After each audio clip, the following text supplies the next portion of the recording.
Taurus, welcome to your June 2022 monthly tarot podcast, brought to you by me, Kathleen Robinson of Karma Queens, 5 Tarot and East Yorkshire Tarot. Just before we get started, if you'd like to have a tarot reading with me by telephone or Zoom, get in touch through email, and my email address is karmaqueens@gmail.com, and we can set those things in motion. This month you've been brought the Three of Swords upright, and it depicts the message of rejection, betrayal, hurt and discouragement. In moments like these, we are all well served by the mind.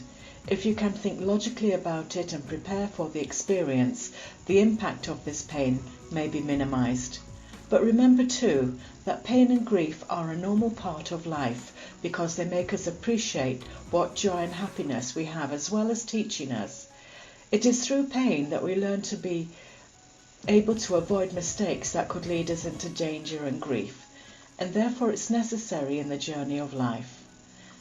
It's a depiction of suffering that's meant to make us stronger, more careful and more vigilant, and it's likely to be a time in your life of tears, sadness and heartbreak.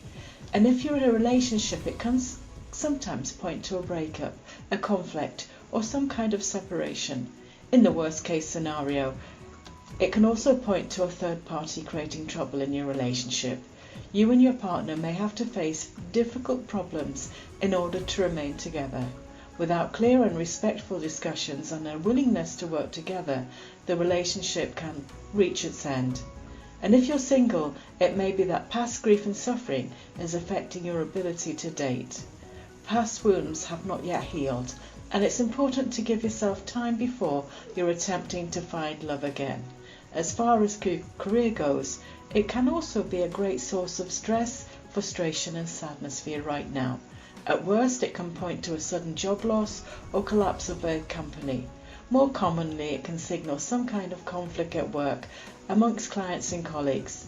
And if you're dealing with this, make sure that you have honest and open conversations with your co-workers while keeping things respectful. There's likely to be a lot that you can learn from one another. And if you're looking for work or you've just lost your job, the search right now can leave you hopeless. Don't be disheartened. If you can afford it, take the time now to recover from this period of anguish. It may provide you with a more positive mindset for your job search in the future. Financially, you may be dealing with a material loss right now, or at least something in your financial life causing you a lot of stress. A breakup has both emotional and financial consequences, and you may no longer be able to afford your apartment alone, or you may have to split your assets. All these things have to be overwhelming now, so make sure to be gentle with yourself, but also remember not to avoid taking care of those things. Find support and you can make it through. So thank you for listening, and until the next time, I'm Kathleen Robinson.